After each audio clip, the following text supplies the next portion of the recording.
to Idaho Bigfoot. I'm your host, Jeb. Today I am reading a book entitled The Strangest Story Ever Told, written by Harry Culp. By all accounts, it's a true story, and I hope you enjoy it.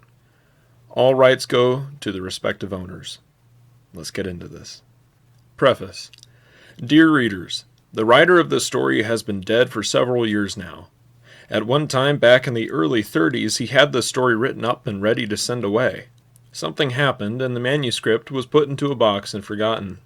During the years, the Devil's Country story had been passed along by word of mouth so often that the details had become obscured. It was then a very pleasant surprise when Mother found the manuscript just a short time ago and gave it to me to read. I found it fascinating, and I was left with a feeling of curiosity. I wonder if any of you readers will be curious. I wonder, well, I'll just let you wonder. Sincerely, Virginia Culp. March 1953. Chapter 1. The spring of 1900 found 4 men batching together in a shack at Wrangell, Alaska. All 4 were broke, as is usual with prospectors. As luck would have it, I was one of the 4. For reasons which will be quite obvious, I will just call the other 3 John, Charlie, and Fred. Charlie came into the shack one night in April, all excited, and said, "Fellows, I have been on the trail of an old Indian for the last month, trying to get him to tell me where he picked up a piece of free gold quartz he has at his camp. I never said anything about it before because I wanted to get the story from him first, and today he spilled the beans. He told me to go up to Thomas Bay." Footnote reads, Thomas Bay is known by the natives in Alaska as the Bay of Death. About 150 years ago, a slide down one of the mountains wiped out a village, killing over 500 of the inhabitants. Back to paragraph. Encamp on Patterson River on the right side, travel upriver for about 8 miles, and then turn to the high mountains, and after traveling about 1.5 miles, I would find a lake shaped like a half moon. Plenty of stone like I found on slide there, he said. Well, of course, a prospector is ready to stampede on a whisper of gold any place, and we were no exceptions to the rule. We all talked the matter over, and finally it was decided that we would run our faces for an outfit and send Charlie to look the prospect over. While he was gone, John, Fred, and myself would hustle work somewhere for another grub stake and to pay the old one off. The forepart of May, Charlie loaded his outfit into a canoe and, having favorable weather, left Wrangell for Thomas Bay, which lies northwesterly about 50 miles. He had 3 months' supplies, but was to come back any time sooner if he found anything. But if he didn't show up in that time, we were to put out a search for him. John and Fred took a contract to get out wood, and I got a job in the Wrangell sawmill. Things went along until the first part of June, when on a Sunday in the late afternoon, we all being home, in walks Charlie without coat or hat and looking as if he had been through hell. He didn't give us any greetings whatever, just heaved a piece of quartz over into a corner of the room and said, "Get me something to eat. I'm all in and want to rest." The poor fellow looked at it, and after he had eaten, he turned in without telling us a thing about his trip. We picked up the piece of quartz, and say, boy, it sure was a pretty thing to look at for a prospector. It was shot through with gold specks just like a badly freckled-faced kid. Were we excited? I'll say we were. Just before dark, we walked down to the beach to bring Charlie's outfit, as he had come up to the shack with only that piece of quartz in his hand, but there wasn't a thing in the canoe, except the oars. Not much sleep for us that night, but Charlie never stopped sawing wood. We had hard work getting Charlie up for breakfast next morning, but when he did roll out, he just ate, borrowed a coat and hat, and left the house without saying a word or even answering one question out of the many put to him by us. All of us, being excited and feeling ourselves worth a fortune, did not go to work that day, but sat around the shack and passed that blamed piece of rock back and forth to each other while we talked and waited for Charlie to come back and make his report. Believe me, we were anxious to hear it. Along in the afternoon he came in and said, "Fellows, the SS Drigo will be on her way south early tomorrow morning. Can you give me enough money for my ticket to Seattle? I'm through with Alaska and never want to see it again. I'll tell you about my trip to Thomas Bay and where I found that quartz, but my advice to you is to forget about it. It will never do you any good, and will only cause you a lot of mental and physical pain. If we were not partners, I would never open my lips about this trip or what I found. But if you promise to never mention my name in connection with what I tell you, or mention the name of Thomas Bay to me again, I'll give you the straight of my experience up there. Judge for yourselves as to my saneness, because this is the most astounding thing you ever heard, and, as far as I am concerned, is beyond me to reason out. Don't ask any questions to prolong my story any longer than it takes to tell it, as I want to leave Alaska and forget it if I can. I will try to make the one telling plain enough. This is Charlie's story. The first night after leaving Wrangell found me in Ideal Cove. Next night, I reached Muddy River in time to make camp again. The third night, I hit Ruth Island in Thomas Bay. I spent the next day looking up Patterson River for a suitable place for a good camp, which I found a quarter of a mile up from Tidewater on the right-hand side, looking up the river.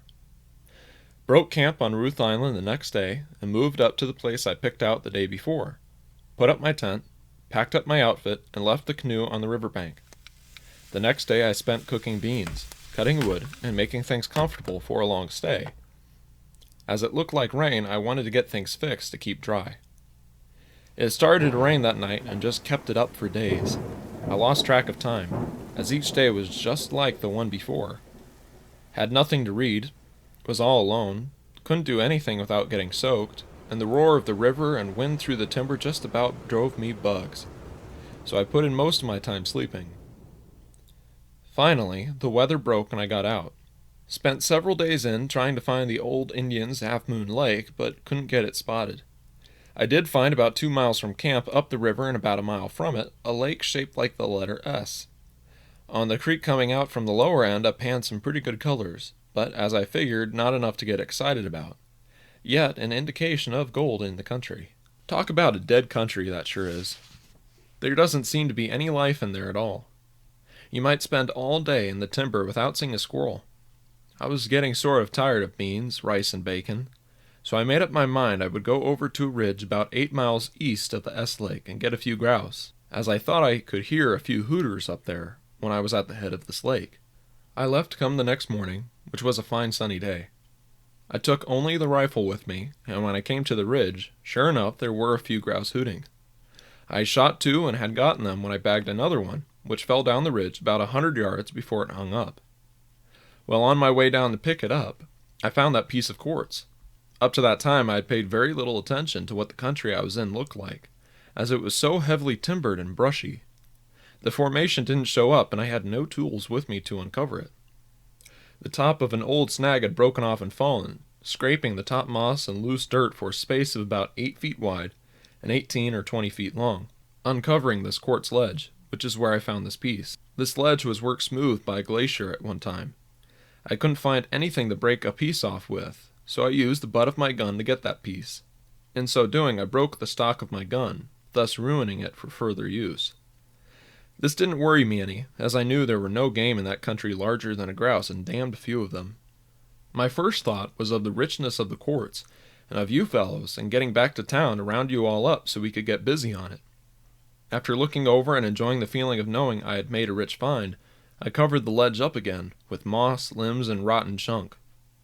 Finishing that job, I thought I would climb the ridge directly over the ledge and get my landmarks, so I could come back to it again, or tell you where it was if anything should happen to me. This I did, climbing straight up over the ledge on the ridge till I reached the top, which was about 600 feet above where I found the ledge. I looked down below me and picked out a big tree with a bushy top, bigger than the rest and about 50 feet to the right of the ledge. Looking over the top of this tree from where I stood, I could see out on Frederick Sound, Cape of the Straight Light, the point of Vanderput Spit, and turning a little to the left, I could see Sukhoi Islands at the mouth of Wrangell Narrows. Satisfied with that, I turned half round to get a backside on some mountain peaks, and lying below me on the other side of the ridge, from the ledge, was the Half Moon Lake the Indian had told me about. Right there, fellows, I got the scare of my life. I hope to God I never see or go through the likes of it again. Swarming up the ridge toward me from the lake were the most hideous creatures. I couldn't call them anything but devils, as they were neither men nor monkeys. yet looked like both. They were entirely sexless, their bodies covered with long, coarse hair, except where the scabs and running sores had replaced it. Each one seemed to be reaching out for me and striving to be the first to get me. The air was full of their cries, and the stench from their sores and bodies made me faint. I forgot my broken gun and tried to use it on the first ones. Then I threw it at them and turned and ran. God, how I did run. I could feel their hot breath on my back. Their long, claw-like fingers scraped my back. The smell from their steaming, stinking bodies was making me sick. While the noises they made, yelling, screaming, and breathing drove me mad. Reason left me. How I reached the canoe or how I hung onto that piece of quartz is a mystery to me. When I came to, it was night, and I was laying in the bottom of my canoe, drifting between Thomas Bay and Sukhoi Island. Cold, hungry, and crazy for a drink of water. But only to satisfy the latter urge, I started for Wrangell. And here I am. You no doubt think I am either crazy or lying. All I can say is, there's the quartz. Never let me hear the name of Thomas Bay again, and for God's sake help me get away tomorrow on that boat. So passed out Charlie from our lives. We put his story down as a fantasy caused by loneliness and morbid thought. Chapter 2. John and Fred were the next ones to go. They left in the latter part of July of the same year. I still stuck to the sawmill so we would have a little cash for the winter if nothing showed up otherwise. They took the outfit with them because they figured if they found the ledge, they would stay to get out as much of the rock as they could bring into town. Fred took the canoe and John took the sailing boat. They were gone only for 3 weeks. However, when they both came back, Fred had nothing in his boat and John had only a quarter of the outfit they had taken with them. Neither one had much to say about the trip except that they hadn't found the ledge. Fred borrowed some money from me, and the 1st of September he beat it for the States. Just before he left, he and I were by ourselves in the shack, and he told me about this Thomas Bay. Harry, I believe the gold is there, as Charlie said. I also believe that he didn't lie about what he saw, because I had one of those devils sitting on the bow of the canoe from Thomas Bay to Horn Cliffs, and he cursed me for stopping every time I tried to take a rest from paddling. My advice to you is the same as Charlie gave us all. Just forget it. If you do find it, it will never do you any good anyway for a number of years. As for Thomas Bay and what it contains, I hope and pray I never hear of the place again, let alone see it. Fred left and has never come back. I hear from him quite often, but never a word about his return. After Fred left, John told me his story, saying he didn't feel like mentioning it while Fred was here. He said it took them 3 days to get to Thomas Bay, and another day to find Charlie's camp. Everything was in it just as he had left it, but was damp and moldy. They made their camp close to Charlie's and saved what they could of his outfit. They had about 6 days of good weather, and in that time they found the S-Lake Charlie had spoken of. Then it began to rain, and they spent a couple of days in camp.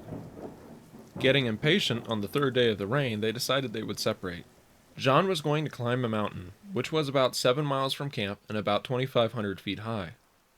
After breakfast, each took his chosen route. John climbed to the top of the mountain, and then looked out over the sound and picked up the very landmarks that Charlie had spoken of. Looking down below him and a little to his right, he spotted the Half Moon Lake. On the coast side of it, there was a ridge about 600 or 700 feet high, and beyond that, there were several ridges and hills of nearly the same height and appearance. A little to the left of this hilly country lay the S-Lake, and it was in this hilly country that Fred was going to look for the Half Moon Lake. On the side of the lake near John was a big tundra flat, with a few scatterings of small jack pine growing. John was getting cold from the wet, since it was still raining, so he started for camp by way of the lower end of the Half Moon Lake. About halfway down the mountain, he heard 3 shots in quick succession.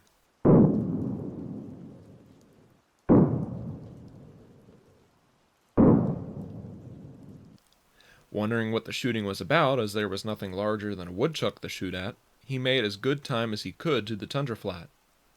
There in the middle of the flat was Fred, down on his hands and knees, trying to pull up a little jack pine with his teeth. Every little while he would stop and make a noise like a dog barking. John watched him for about 20 minutes, and then Fred crawled over to the edge of the timber, broke off a limb from a small tree, and started to make shavings. John walked over to him and spoke, but got no answer. He then called him by name, but still got no answer. Finally, he shook him and asked him what he was doing. Fred looked at him with a faraway look in his eyes and said, "Is that you, John? Have you got any matches?" "I'm trying to build a fire, but have no matches, and I am so cold I can hardly move any more." John asked Fred if he had done the shooting and where his gun was. No answer. John walked back on the tundra where he'd first seen Fred. John said that the place was dug up in small holes for quite a distance. Several small pine trees were pulled up and scattered around, and to one side of the dug-up area was Fred's gun stuck down in the tundra up to the hammer. He pulled it out and found one empty shell in the barrel and 3 loaded shells in the magazine. He went back to Fred, who was still squatting on his haunches, and said, "Here is your gun. Come on, let's beat it for camp. It's getting late." Fred agreed and said, "All right, John. If you can find camp and help me get there, I'll go. But if you're just trying to scare me and fool me like the other devils, you can go to hell. I will stay here where my fire is and where it's warm." John told him he had no fire, that he was wet, cold, and sick, and to just follow him as fast as he could and they would soon get to camp. Fred got up stiffly and came along slowly, but the farther he got from the lake, the faster he went, till John and he were both running. They reached camp about dark. Fred rolled in on the blankets. John started a fire and made supper, calling Fred in to eat. After a silent supper, Fred went outside and hollered at John, "John, the devils are coming. Let's get in the boats and go to Wrangell. Whoopee!" He reached in, grabbed his gun, and away he went. John listened and thought he heard the sound of padded feet. He got scared, grabbed up a few blankets, a little grub, and the gun, rolled up the rest of the stuff the best he could, kicked out the fire, and beat it for the boat. Dumping the stuff in, he shoved off and pulled like hell away from that place. "Dark," said John grimly. "I'll say it was, and raining too, but praise God the wind was not blowing. I could see Fred, and after going about a mile I hollered, and in the distance I again heard that cry of whoopee, and so it kept up till daylight. We were then close to Horn Cliff, and Fred was about a half-mile ahead of me. I stopped rowing, took up the gun, and shot one shot to attract his attention. He stopped paddling, grabbed his gun, and shot 3 times. Then I saw a splash, and Fred stood up in the canoe, yelling at the top of his voice and waving his paddle over his head. I thought the damned fool was going to jump overboard, so I pulled to beat the devil to reach him in time if he did. When I came up to him, he was laughing like a fool, and he said, 'Got one of them anyway. Did you see him go overboard when I shot?' He was sitting on the bow of the canoe, where he had been up all night cursing me. Just as soon as it was light enough for me to see my beat, I shot him. We're all right now, John. Thank God we got out of that mess alive." John then asked him where his gun was, because he wanted to get it into his own boat. He would feel safer, he said. Fred answered that he had thrown it over the side, as there were no more shells in it. John thinks this was the splash he saw after he'd heard the 3 shots. "We stopped at McDonald Island," continued John, "and we cooked breakfast and had a good sleep. After that, Fred was normal but very quiet with regards to what had happened on that trip. He was anxious to get to Wrangell, and you know the rest." "Well, John," I asked, "what is your idea about that country, and when are we going up there? I, for my part, want to make a trip in there, whether I find gold or not. I want to see if I'll go crazy like the rest of the bunch, or see some of these devils, if there is such an animal." John said, "Harry, I don't like that place. And you know that neither Charlie nor Fred were at all weak in any respect. They were strong-bodied and level-headed chaps. Why should they get that way? As for going there, it is too late for any trip this year, as the rainy season is here. So let's put it off until next year." "But John, how about the outfit? There are tools, blankets, cooking gear, and powder up there. We cannot afford to lose that much." He said, Well, let's you and I take the sailing boat and just make a run up there. Hide the tools and what will not spoil, and bring in the tent and the other stuff. We did this, and I got my first glimpse of Thomas Bay on the second day of September 1900. It was a beautiful sunny day. The bay was like a big lake, and the high snow-capped mountains reflected their beauty in the smooth water. But how lonesome and quiet it all seemed. I felt as if we were the only living things in the big expanse of water and land. We found the camp and the outfit in very good shape, considering the hurried treatment it had got. We spent the night there, and the next day stored all we could of the outfit under a big waterfall. Johnny pointed out the mountain he had climbed, and just about where the Half Moon Lake and S Lake lay. As it had started to cloud up, we left, and camped in Brown's Cove that night. We had to stay there for 7 days on account of bad weather. When the weather was more favorable, we broke camp and made it to Wrangell by late evening of the same day. Chapter 3. John went to Nome the next spring, and I went up the Stikine River. 2 years slipped by again before we saw each other. In the summer of 1903, we took a trip to our old camp to get the tools we had stored away. We took a hike to find the lake, but couldn't get a sight of it. Next day, we tried again and failed. The country looked so alike, there were so many ridges, valleys, and bluffs, that we just got mixed up in them and would fool away the whole day trying to get somewhere. I tried a compass, but it worked all ways on Sunday. I studied the formation of the earth and found it contained large deposits of magnetic iron. As we had from 6 to 8 miles to walk from our camp, we decided to pitch camp near the S Lake, although John was not very favorable to moving so close to this doubtful country. After the second day of our arrival in this new locality, we found the Half Moon Lake and got a fair prospect. Going around the ridge side, we found the formation exposed, and on examining it, discovered that it was a highly mineralized skirt. I took my compass out of my pocket, and it jumped right at the hill, showing magnetic iron. I noted that John was anxious to get out for some reason, and I, for myself, didn't feel any too comfortable. It seemed as if someone or something with a menacing disposition was right behind me all the time, and that there were hundreds of angry eyes watching me. I had a feeling of danger, but kept my mind forced on the affairs at hand. Still, I couldn't keep from looking up and around every few minutes. John said, "Harry, do you feel the same as I?" I answered, "I don't know, John, but I feel damned queer, as if something or somebody was about to straddle my neck." "That's just the way I feel," he said. "And I've seen the bushes moving in several places, both behind us and below us, but I can't get sight of anything making them move." "Now look here, John," I said. "This is all foolishness. What in God's name could be in this wilderness? I am not afraid of anything on this earth I can see or fight. But when one feels as if he is hemmed in on all sides by an unseen force that wished him no good, it is time to move out, and by God I am going." And we did leave, making camp at about 5 p.m. That night John awakened me by nudging me in the side and whispering, "Harry, wake up. Did you hear that? Wake up. Listen, can't you hear anything?" Coming out of a sound sleep, knowing what I did about that country, and having a fellow keep whispering are enough to make anybody's nerves tingle. Slowly, through my sleep-drugged senses, came a queer sound, half squeak and half moan, which seemed to be within a few feet of my hearing. The noise of chirps or small branches being broken could be heard. I sure was scared. Every hair on my body stood on end, and cold shivers ran down my spine. I sat up in bed, grabbed my gun, and threw a shell into the chamber while I listened. Gradually, my senses came back to me, and pumping out the loaded shell, I put the gun down and flopped back to bed, saying, "John, you damned fool, as long as you have been in the woods, can't you tell a porcupine's song while he eats?" "Porcupine hell," answered John. "There aren't any around here. You know we haven't seen any in this country."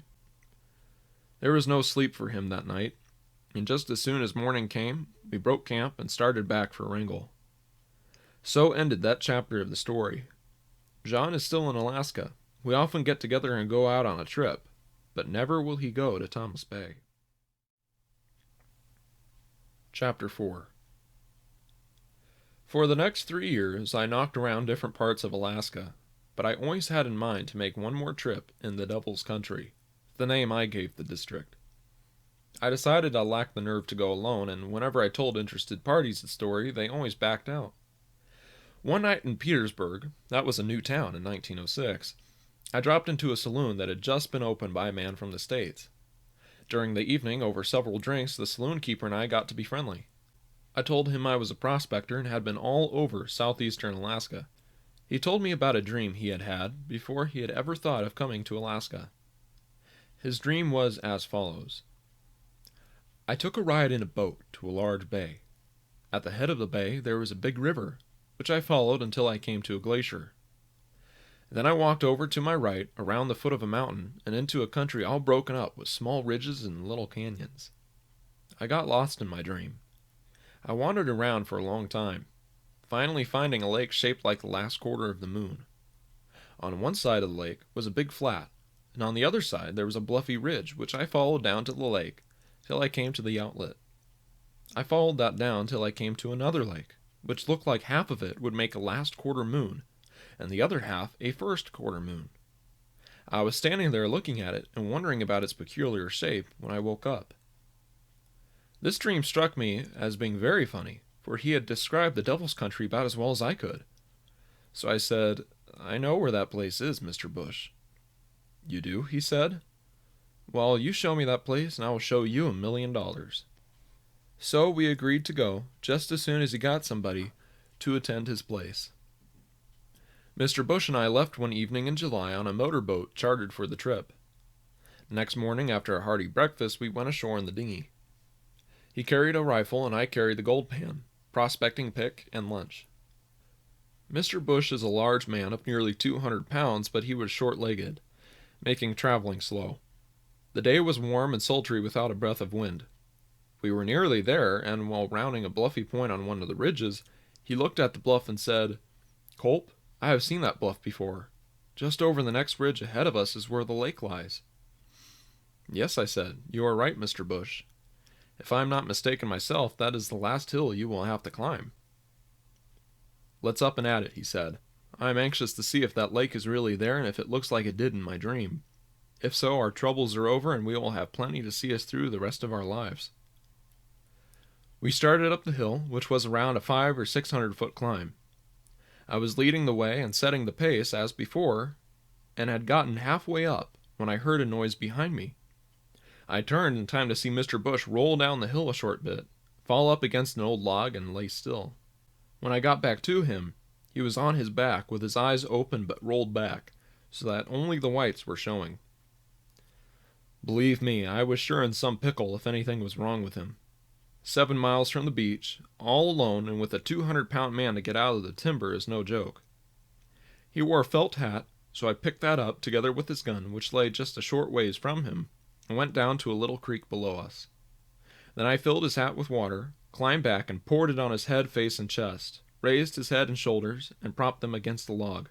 I was just going after another hatful of water when he rolled his eyes back, and a bewildered look came into them. I said, What the hell is the matter? Are you going to croak? Is that you, Culp? He asked weakly. Take me out of here, will you? Sure I will, I said, but you will have to walk. The streetcars aren't running, and you are too heavy for me to pack. I broke open the lunch and told him to eat a bite, and then we would start back if he wanted to. He ate a little, and then got to his feet. I did likewise, handed him his gun, and we started out. When we came to the little creek, he stopped and began calling me everything he could think of. He said I wasn't taking him out at all, that I was taking him up into the hills to kill him, etc. I reached over and took the gun from him, pulled out all the shells and put them into my pocket. He never said a word about that or even tried to hang on to the gun. When I'd emptied it and handed it back, he took it just as meekly as you please. I started down the creek and he followed along for a bit, and then began the same thing over again. This time I was angry. So I said to him, Look here. Do you see that creek? Yes, he said. Do you see which way it is running? Yes. We are going the same way that creek is running, aren't we?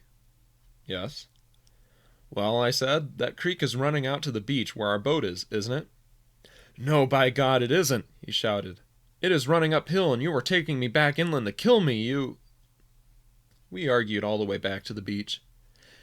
Never do I want such an experience again. He got into the dinghy and rowed out to the motorboat. When we got on the boat, he lay down at once. I hauled up the anchor, started the engine, and hit for Petersburg. It was a calm, clear night, and when we were nearly in town, Mr. Bush got up and asked where we were in a natural tone of voice. I told him we were just at the mouth of the Narrows, and then asked him what he had meant by his actions and abuse that day. I desired an explanation. "Culp," he said, "don't ask me. I will only lie to you. One thing is certain, and that is, I hope I never have to go in that bay again." Chapter 5. 2 years more went by before I got a chance to go up there again. In August 1908, I left Petersburg in a small motorboat, with supplies for quite a stay. I was going into that country and going it alone this time. I had to pull my courage up to its highest pitch to force myself to go. But on the other hand, I felt as if, for my own satisfaction, I had to see what was there. Gold, devils, or insanity. Arriving in Thomas Bay, I anchored, took the dinghy, and rowed around looking for a suitable place to put the motorboat on the beach at high tide. I found a nice little cove with a good level beach, and set just back in the woods a piece. I noticed there was a tent. I yelled, but no one showed up, so I went up to it and found the flaps tied. I opened them up and went in, because I wanted to see if I could find a name or anything to indicate whose camp it was and if I knew the party. As soon as I stepped into the tent, I could see that no one had lived in it for quite a while. The blankets were thrown back as if someone had just got up, but they were damp and moldy. So was the foodstuff. A slab of bacon hung by a string from the ridgepole, and it was also moldy. Nearly a full sack of flour stood in the corner. The mice had eaten into that, and it too was moldy. A pair of size 10 shoes was covered with mold, as were the used dishes and cooking utensils. A .30 caliber U.S. rifle was pretty badly ruined. Some clothes that hung on a line in the tent were moldy. Outside the tent, an axe stood by a tree, but there were no tracks of any kind around the tent or on the beach, showing that no one had been there since the last rain at least, and that was about 3 weeks past. I figured by the looks of the tent and the stuff in it that no one had been there for at least 6 weeks or 2 months. I could find no letters or reading matter with the party's name on it. The only thing around was a tide table with the month of June marked off up to the 14th. The bed and camp indicated that the owner was the only man. He was probably a white man. Pulled into the edge of the timber and covered over with pieces of bark to keep the sun from it was a double-ended, round-bottomed boat, about 16 feet long, and painted at one time a dark green. I fastened the tent flaps again just as I had found them, and rowed back to the motorboat to think the matter over. Finally, I decided that the best thing for me to do was to go back to town and report the case, as it was quite evident that the man was lost somewhere in the hills. The tent showed that he hadn't intended to stay away long, or he would have covered up his stuff to keep the mice out, at least. I beat it back to town and investigated the situation. No trace of the missing man was found, and all that was done by the authorities was to leave a signed note in the tent stating that the owner was to report to the marshal's office in Petersburg as soon as possible. The party never showed up. Another unsolved mystery. Running into that deserted camp and the disappearance of the lone man in that section of the country wiped out all idea of my going in there alone. Chapter 6. Another 3 years rolled by before I made the next and last trip into the Devil's Country. In 1911, I told this story to a big husky Norwegian, and at the finish he was all set to go. I had a log cabin in Brown's Cove where I was living at the time, and by walking overland 18 miles, we could camp on the Half Moon Lake. We fixed packs for each of us, about 60 pounds. We arrived on the right side of the lake at about 3 p.m., having made good time. We picked out a place to camp at the foot of the lake, where we set up our tent. Everything fixed up for the night, we turned in. What passed through Ole's mind, if anything, I don't know. I think he was tired, and I know I was. Everything about this place came to me there in bed. I thought of the devils and of Charlie. of Fred barking like a dog on the same flat we were camped on, of John and the porcupine, of Mr. Bush and that unknown man whose camp I had found. My nerves were strung to the breaking point. Fear had me in its grip. Finally, my overstrained muscles relaxed, and I fell asleep. I awoke in the morning feeling fine bodily, but with that old dread of the place upon me, and that everlasting inner voice bidding me to leave before something happened. I cooked breakfast, mixed up a flapjack in the gold pan, and when the coffee was on I yelled at Ole to get up and come to eat. He had gone down to the lake to wash, and when he came back I asked him how he had slept. But he never said a word, not even good morning. Thinking that he was one of those fellows who didn't feel like talking before breakfast, I said no more. This was my first time out with Ole, and said, "Well, Ole, what will we do today? Take the gold pan and prospect for colors, or shall we take the pick and shovel and see what we can find out about the formation around here?" He just looked at me for a short while, took the pipe out of his mouth, and said, "Well, Harry, I think we better go out again. I don't feel so good." Knowing what I did about the place, I said, "Out we go." And we broke camp right away. I took him back to Petersburg. Often I have asked him why he didn't want to stay, and he tells me that we spent 2 weeks there and prospected the country around the lake and all the ridges and found nothing. Maybe we did, but if so, I am the one who was out of my mind, because I can't remember a thing about it.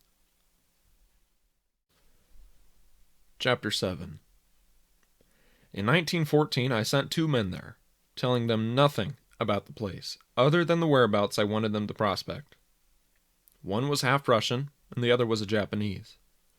They made the trip in all right and found the lake. They camped near it. One of the men used a shovel turned over with the round side up for a pillow, while the other used a gold pan. In the morning, the shovel had disappeared, and during the day one of the men fell over a small cliff and hurt himself quite badly. So they had come back to Petersburg saying they had had enough of the place. In 1919, I sent 3 other men there to prospect. They came back in a couple of weeks. One told me they had never gone to Thomas Bay. One said they were in Thomas Bay but hadn't gone to the section to which I'd sent them. The third man told me they had found everything as I described it, and they had done lots of prospecting, but couldn't raise a color. Now who told the truth? Another strange tale was told to me by a reliable person, one who would have no object in lying. This party had a dairy farm on Muddy River, about 16 miles from the Devil's Country. He said that an old trapper came and camped on the river, about a mile from his place, during the winter of 1925. This trapper ran a trap line up Muddy River as far as he could travel in one day, and then pitched camp and ran several shorter lines from that base. Later in the fall, he ran a line into the S Lake. In the meantime, he had found some free milling quartz on a ridge and had planned to wait until spring before going in to find out how big the ledge was. That night, it snowed about 6 inches. During the night, he heard his dog bark, and he thought he heard it howl. Once it seemed to run away, barking as it did. In the morning, no dog was in sight. He thought it seemed funny because the dog had always been around camp in the mornings, no matter how much he roamed around at night. He couldn't have gotten caught in a trap because he was trap-wise. He took the dog's trail and followed it just a little ways from the tent, when he came to the same strange tracks following the dogs. The dogs and the strange tracks were all mixed up for about 500 yards, when the dogs' tracks disappeared, and only the strange tracks went on. He stood and studied the tracks, but could make no sense of them. The dogs' tracks were going along, and there were the strange tracks going right after them. In some places, the mysterious owner of the tracks had stepped into the dog's tracks and covered them, showing that it was behind the dog. The dog tracks showed that the dog had been running, but when they ended, there were no signs of a struggle. It looked as if the dog had vanished, or had been picked up clear from the ground right in the midst of its steps. The trapper, after looking the ground over, decided he would follow the strange animal's tracks and see where it had gone. If he could find its den or where it stayed, he might get a chance to shoot it and see what kind of animal it was. So off he went. The tracks went in a big circle, and after time came back to where the trapper had taken them up at the original place where the dog's tracks left off, and now were following the owner. Twice they went around in the same circle, but no sight of the creature could he get. He began to think this was no place for him. So he went out to the farmer and asked what kind of animal was in that section of the country. Its tracks were of two sets. The hind set were about 7 inches long and looked as if they were a cross between a 2-year-old bear's and a small barefooted man's tracks. You could see claw marks at the ends of the toes, toe pads, and heavy heel marks. Between toe pad marks and heel marks was a short space where the foot did not bear so heavily on the ground, as if the foot were slightly hollowed or had an instep. The front set looked like a big raccoon's tracks, only larger. Sometimes the hind set were all that could be seen, as if the creature could and did walk sometimes on all fours and at times only on its hind legs. The farmer told him he knew of nothing like that ever being seen or heard of around there. He himself had seen nothing like that in 10 years he had been around. The trapper went back and disappeared. 3 weeks after that, his outfit was found. Traps on the trap line were in various positions, some set and others sprung. No trace of the trapper was ever found. Alright guys, so time for some concluding comments here. There's some very interesting points that were made in here, some interesting details, I should say, that really stood out to me. And I actually found out some interesting information about the story after doing all that editing. And this is something I wanted to share with you right away because it does tie in with the very beginning of the story. What Charlie went through there was very, very strange, seeing all those creatures run towards him. But there's a theory that they weren't creatures at all. There is a page called Alaska for Real. I'll have a link down below. But this is very, very interesting. I'm just going to read it to you, and then I have a few things I'd like to share. It says, I heard an interesting and much more plausible than Bigfoot theory at a small dinner party of longtime Alaskans. One man said he'd grown up in the Thomas Bay area with his father and had hunted mountain goats and explored the caves there, which were large enough for people to have lived in if they'd needed to. My father found out there'd been a shipwreck not that long before the prospector was on the scene. No lives were saved, supposedly. But what if some of the passengers, which were mostly Chinese immigrants, brand new to the country and not speaking a word of English, made it ashore? They could have lived in the caves and subsisted on mountain goats, using the hides for clothes when theirs gave out. Imagine this loner prospector, absolutely certain he is the only human for miles in any direction, hiking alone in eerie country believed to be cursed by the natives, and suddenly he's face to face with desperate, excited Chinese men, a race he may never have seen before, dressed in goatskins and yelling in a language completely alien to him. Naturally, they pursued him when he ran. He was their only hope of getting back to civilization. No wonder they yelled and tried to grab him. And no wonder he was terrified. The tragic story haunted me, so I researched it and was able to verify everything but the exact date of the shipwreck. The reports only said before 1900, or the vessel's name. The only thing I was sure of was that a ship had been reported lost in the vicinity of Thomas Bay. HistoryLink.org confirms that Chinese immigrants were shipped to Alaska from the late 1800s to the end of the first decade of the 20th century to work in the salmon canneries. Another online source noted that many of these Chinese immigrants were formerly, in their homeland, goat herders. And according to the Alaska Department of Fish and Game, mountain goats are plentiful in Thomas Bay and they use different cliff habitats during various seasons of the year. It seems entirely possible and horribly tragic that these marooned Chinese immigrants believed they were going to be rescued when they saw the lone prospector hiking toward them. Could anything be more natural than that they'd run toward him? They were on him in a moment, screaming excitedly and reaching for him in their malodorous goatskins.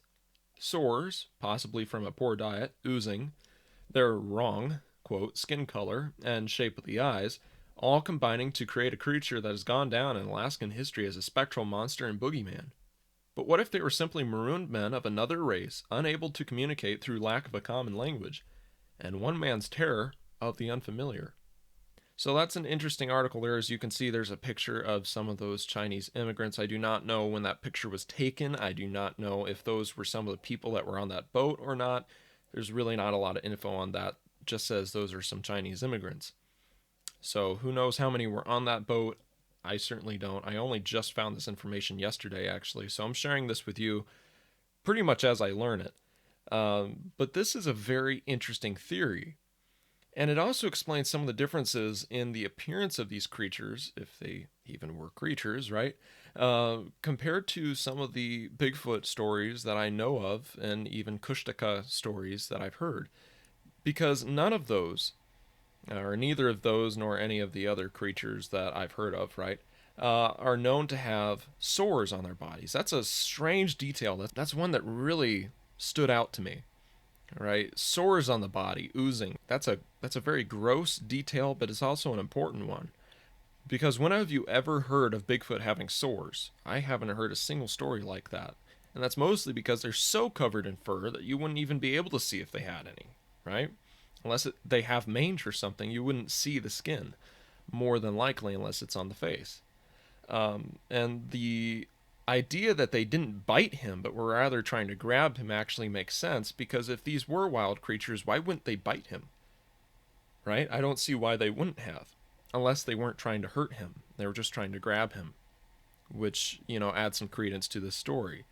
They didn't hurt him, they were trying to grab him, and a different language like that, especially if they had deeper voices, it could have sounded much more gravelly if they had, an infection, right? It could be any number of things. It could have distorted their voice even further, which made them sound even more monster-like to someone who's never heard this dialect before. And the goat skins actually make a lot of sense. And you have to remember, if they're all dirty, it's not just from a bad diet, but it could have been something like MRSA that could have gotten into their system. That could be partly why they have all those sores. So it's very, very sad. I'd hope that they would have received some help, but given I haven't heard anything further, I kind of doubt it. And if they were eating raw meat, hopefully not each other, just the mountain goats and other game in the area. But still, if they were eating raw meat, if they didn't have the ability to make fire and whatnot, it would explain the bad smell as well, wouldn't it? At least to a degree. So there is actually a lot of plausibility there, especially because they weren't able to outrun him. Bigfoot is known to have long legs and be extremely fast from everything I've heard. It would have been able to catch up to him without any effort at all, especially when you have an entire pack or group of them. But humans have a hard time outrunning other humans. So the other thing I want to talk about is I did a video a little while back, not that long ago. I'll have a link at the end of the video about reasons why people may have thought they've seen something, and it doesn't mean that they just saw a black bear necessarily, but it could have been hallucinogens that affected their system. And I went into a lot of detail about all sorts of different plants, mushrooms, molds, because you don't need to ingest this stuff to be affected by it. So I recommend you watch that video because I do think it might apply here. When the fellow went rolling down the hill and ended up hitting his head on a log, there could have been mold in that log. There could have been mold in the ground. It rains a lot there. He could have inhaled some stuff that started to make him a little loony along with hitting his head. That could easily have explained some of his behavior. And because he didn't inhale enough of it and he didn't hit his head too terribly hard, he was able to snap out of it. It wasn't just the bay affecting him, right? I forgot his last name. I'm sorry, I don't have the book with me right here to read off of it. And then when you look at John and Fred, Fred was on his hands and knees biting these pine trees. Well, getting near the ground, stirring up any of the dust, or actually biting into these things, I don't know what would have caused him to start doing that, but I do know that mold, like black mold, which I talked about in that video, can be outdoors, and he could have inhaled some of it, or maybe even ingested a little bit somehow to start acting crazy, and then as he started digging up these pine trees, it may have added to the problem if there was more mold there and just caused him to kind of lose it. Something to think about there. Or maybe there was ergot, like I talked about also, in some of the food they ate with the flour. You never know. And with the trapper that went missing, though, this is the most interesting one to me, along with a fellow whose campsite he found, because, this is, I think, a perfect case of how there can be a lot of missing 411 cases or just, missing person cases out there that we just don't know about because they really weren't that well documented at all. Like they said, they just left a note there. I mean, I know they didn't have the manpower to look, but it's just terribly sad. And of course, he never came back. What happened to him? No one knows. And then with the trapper there, those tracks I think are the most telling part of all this, because that was not as far as I can tell, a human track. He said it kind of looked like one, but it had features that strike me as being very similar to Bigfoot, except for the size. Because think about it, he said it was very heavy in the toe section and very heavy in the heel section of the foot, but there was like a break in the middle of the foot, which sounds very much like the mid-tarsal break that Jeff Meldrum and other people have noted in Bigfoot tracks. Which is very possible because he said it didn't really rest that heavily in the middle of the foot. And it sounds like it could have flexed in the middle of the foot and pushed off there. And because of the way the tracks look, you can't say, well, it looked like one of those Chinese men, because I don't know if you've noticed, but we don't have raccoon-like hands. And it's awkward for people to run on all fours. So, yeah, anyway, I'm rambling at this point. But there's some very interesting details to the story that make it very, very perplexing. The idea that it followed the trapper around again and again is really creepy. But it doesn't seem like any of this is fake. So, guys, if you like this video, please feel free to hit that like, share, and subscribe button. Please feel free to comment down below your thoughts, but remember, keep it civil. I don't want to hear any arguments. Discussion is good. Dissension is not. I will not tolerate that. But again, please feel free to share this video to anyone or anywhere you'd like, clicking that share button and then copying the link. And I'll see you guys next time.